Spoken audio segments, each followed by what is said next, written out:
आगामी निवडणुकांच्या पार्श्वभूमीवर प्रभाग क्रमांक 10 मध्ये शिवसेना पक्षाच्या वतीनं दत्तनगर भागात जोरदार प्रचार करत थेट जनतेशी संवाद साधताना दिसून येत आहेत. पक्षाच्या वतीनं प्रभागातील प्रमुख लोकांसोबत अनेक महिला आणि पुरुष मंडळी यावेळी उपस्थित होते.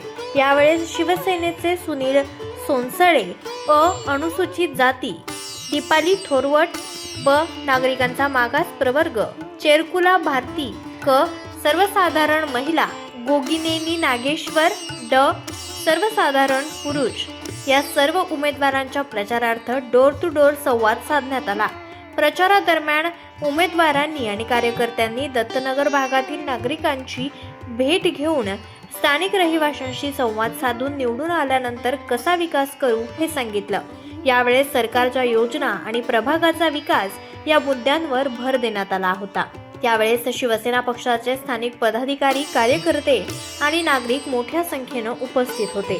प्रचारादरम्यान मतदारांनी देखील सकारात्मक प्रतिसाद दिल्याचं चित्र दिसून आलं आहे. यावेळी उमेदवारांना भरघोस मतांनी निवडून देण्याचं आवाहन उमेदवारांनी केलं आहे. ताई, आपण कोणत्या गटाकडून इलेक्शन लढवत आहात? सर्वांना जय महाराष्ट्र. मी शिवसेना शिंदे गटाकडून उपजिल्हा प्रमुख दीपा थोरवट, धनुष्यबाण आणि ऑटो रिक्षा या आमच्या चिन्हासोबत पॅनलमध्ये निवडणूक लढवत आहे. काय म्हणजे मतदारांना तुम्ही मतदान कसं कोणत्या बेसवर आपण मतदारांना आम्ही वार्डात जेव्हा प्रभाग क्रमांक 10मध्ये फिरत आहोत. आज आम्ही नवीन नाही, आम्ही गेल्या 4 वर्षापासून 5 वर्षापासून लोकांमध्ये वेगवेगळ्या माध्यमातून सक्रिय आहोत. संध्याताई कल्याणकर यांच्या माध्यमातून आम्ही बचत गटाची भूमिका घेऊन सक्रिय आहोत. बांधकाम कामगार समितीच्या लेबर कार्डाच्या भूमिकेतून आम्ही सक्रिय आहोत. राशन कार्डाच्या भूमिकेतून लोकांपर्यंत आम्ही सुविधा पोहोचवलेली आहे. अनेक अशा जनतेचे जे दैनंदिन जीवनातले प्रश्न आहेत, वॉटर मीटर गटाचे, त्या सगळ्या प्रश्नांना घेऊन आम्ही कायम त्यांच्यासोबत सक्रिय आहोत. ते सगळे प्रश्न घेऊन आम्हाला कल्याणकर साहेबांकडे जावं लागतं आणि तेच त्यांनी सोडवलेले आहेत. कल्याणकर साहेबांनीच रस्त्याचे, पाण्याचे, सगळ्याचे म्हणजे एका नगरसेवकाच्या भूमिकेमध्ये कल्याणकर साहेब आमदारासोबत आहेत हे अभिमानानं सांगायला मला आवडेल. आणि येणाऱ्या काळामध्ये सुद्धा लोकांचे हेच म्हणणं आहे की आमच्याकडे गेल्या 20 वर्षामध्ये लोकांनी मतदान घेतले, नगरसेवक निवडून आले, मग ते कोणाचे असू दे. आपल्याला माहिती आहे की मागच्या कार्यकाळामध्ये जेव्हा नगरसेवकांचा कार्यकाळ होता तेव्हा कोण इथं वार्डामध्ये नगरसेवक म्हणून सक्रिय होते. त्यांनी कुठल्याही प्रकारची साधी मूलभूत पायाभूत कुठलीही सुविधा दिलेली नाही. दैनंदिन जीवनातले वॉटर मीटर, गटार, साधे प्रश्न आहेत ते सुद्धा सोडवलेले नाहीत. आज प्रभागामध्ये ज्या त्या प्रभागामध्ये नगरांमध्ये वॉटर आणि नालीची अशी दुर्गंधी पसरलेली आहे की नालीचं जे सांडपाणी आहे त्याचं व्यवस्थापन नाही.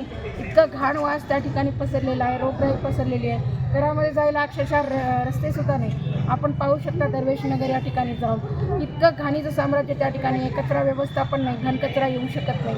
म्हणजे नगरसेवकाकडून लोकांच्या माफक अपेक्षा आहेत की बाबा त्यांनी फक्त आम्हाला कचऱ्याचं व्यवस्थापन, सांडपाण्याचं व्यवस्थापन, नळाला पाणी व्यवस्थित सोडणे, शाळा चांगल्या करणे, अंगणवाडीची सुविधा असणे, आरोग्याची सुविधा असणे, ह्या सगळ्या छोट्याच मागण्या आहेत ज्या की मागच्या कार्यकाळामध्ये नगरसेवकांनी केल्या नाहीत. त्यांनी आमच्याकडून आता ती अपेक्षा ठेवलेली आहे आणि हेच मुद्दे आम्ही भविष्यामध्ये त्यांच्यासाठी प्रभावीपणे उत्कृष्ट दर्जाची नगरसेवक म्हणून भूमिका आम्ही याच विकासाच्या मुद्द्यांवर बोलणार आहे. युवकांसाठी आणि तरुणांसाठी आपलं काय? हो, नक्कीच. या प्रभागामध्ये मोठ्या प्रमाणात कामगार वर्ग आहे आणि अशा कामगार वर्गांचा जे पाल्य आहेत ते मोठ्या प्रमाणात चांगलं शिक्षण घेऊन पुढं आपणही काहीतरी होतकरू असं काम करून होतकरू नागरिक म्हणून चांगलं जीवन, आपलं जीवन उच्चांक गाठला पाहिजे जीवनातला. तर त्या दृष्टीने त्यांनीसुद्धा खूप शिक्षण घेतलेलं आहे आणि बेरोजगार आहेत ते. तर आमदार साहेब बालाजीदादा कल्याणकर आणि संध्याताई कल्याणकर यांच्या माध्यमातून आपण बचत गटाच्या माध्यमातून संध्याताईंनी महिलांसाठी क्लस्टरची भूमिका आणलेली आहे. येणाऱ्या 1 वर्षभराच्या काळामध्ये आपण 1000 ते 2000 महिलांना क्लस्टरमध्ये रोजगार नक्कीच देणार. तर त्या प्रभाग वाईज महिला ज्या चांगलं काम करतील त्यांना क्लस्टरमध्ये घेण्यात येईल. आणि आमची मागणी असेल की युवकांसाठी इथं MIDC आणावी साहेबांनी आणि त्या MIDCच्या माध्यमातून युवकांना त्या ठिकाणी आपण रोजगार देणार. हे आमचं विशेष लक्ष राहणार त्याच्याकडे की बेरोजगारांना रोजगार निर्मिती होईल. ठीक आहे भाऊ, आपण सर प्रभाग क्रमांक 10 मधून आपण निवडणूक लढवत आहात की मतदारांना आपण कशा पद्धतीने मतदान मागणार आहात? नमस्कार, जय भीम, जय शिवराय, जय महाराष्ट्र. मी सुनील मनोहरराव सोनसळे, प्रभाग क्रमांक 10 दत्तनगर या निवडणूक लढत आहे. अनुसूचित जाती या आरक्षित जागेतून, त्याचबरोबर माझ्यासोबत ओबीसी महिला जे रिपब्लिकन सेना शिवसेनेच्या पुरस्कृत उमेदवार आहेत दीपाताई थोरवत, त्याचबरोबर भारतीताई सत्यनारायण चेरकुला ह्या ड मध्ये उमेदवार आहेत. त्याबरोबर नागेश अण्णा गोगनी हे ड मधून उमेदवार आहेत. आम्ही तिघंजण धनुष्यबाण या निवडणूक चिन्हावर निवडणूक लढवत आहोत. त्याचबरोबर ताई ह्या ऑटो निशाणी घेऊन या ठिकाणी निवडणूक लढवत आहेत. आणि आम्हाला पूर्ण विश्वास आहे की आम्ही या प्रभागामधून चारीच्या चारी आमचं पॅनल निवडून येईल. या भागाचे आमदार, या नांदेडचे भूमिपुत्र आदरणीय बालाजी कल्याणकर साहेब यांनी मागच्या 3 वर्षामध्ये ज्या पद्धतीनं विकासाची गंगा नांदेड उत्तर विधानसभामध्ये वाहिलेली आहे, त्यांच्यामार्फत 3,500 कोटीचं बजेट या ठिकाणी आलेलं आहे. वाडी या ठिकाणी 100 खाटाचा दवाखानासुद्धा आलेला आहे. त्याचबरोबर ॲग्रिकल्चरच्या विद्यार्थ्यांसाठी सुद्धा या ठिकाणी कॉलेजची निर्मिती होणार आहे. अहिल्याबाई होळकर स्मारकसुद्धा या ठिकाणी त्यांच्या माध्यमातून होणार आहे. आणि निश्चितच अशोक चव्हाण हे मागच्या 20-25 वर्षापासून त्यांनी निवडणुकीमध्ये या नांदेड जिल्ह्याचा व प्रभागाचा विकास केला नाही. त्याचे दस्तरखुद महाराष्ट्राचे मुख्यमंत्री श्री देवेंद्रजी फडणवीस यांनी नांदेडच्या मोंढ्या येथील सभेमध्ये गवाही दिलेली आहे की या नांदेडमध्ये विकास झालेला नाही. आणि का विकास झाला नाही हे त्यांनी सांगायचं विसरून गेलेले आहेत. कारण या नांदेडचं नेतृत्व अशोक चव्हाणनी महानगरपालिकेच्या माध्यमातून केलेलं आहे.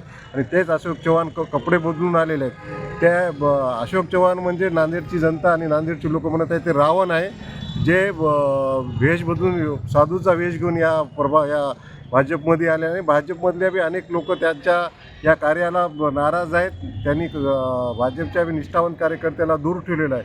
त्याचाच फायदा आम्हाला होईल आणि या महापालिकेवर भगवा फडकेल असे आम्हाला काही नक्कीच भगवा फडकेल. आणि भूमिपत्रांना या नांदेडची शहरातील जनता बालाजी कल्याणकरच्या माध्यमातून नांदेड उत्तरमध्ये मोठ्या प्रमाणात त्यांच्या विकासाच्या कामाला आणि त्यांच्या संघर्षाला या ठिकाणी जाणून आहे. त्यामुळे निश्चितच शिवसेनेचे 3 उमेदवार व ऑटो हे निशाणी प्रभाग 10 मधून विजयी होईल.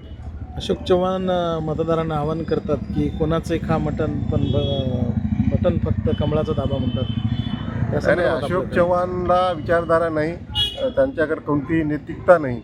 ते भाजपमध्ये आहेत की काँग्रेसमध्ये आहेत याचा बी त्यांना विचार पडलेला आहे. त्यांच्यामध्ये ना सेक्युलरिझम आहे ना हिंदुत्व आहे. ते त्यांची एक ऑडिओ क्लिप बी आम्ही बघितली की हिंदू असं काहीतरी होती, त्याच्यामध्ये हिंदूचंच पॅनल बनवा, एकीकडे मटणाची भाषा बोलतात, एकीकडे हिंदुत्वाची भाषा बोलतात. त्यामुळे अशोक चव्हाणला नैतिक अधिकारच नाही या नांदेडच्या जनतेच्या संदर्भामध्ये बोलण्याचा. ते शेवटच्या टप्प्यामध्ये आहेत. त्यांना नांदेडची जनता आणि खास करून भाजपचे कार्यकर्ते त्यांना त्यांची जागा दाखवून देतील असा आम्हाला ठाम विश्वास आहे. धन्यवाद.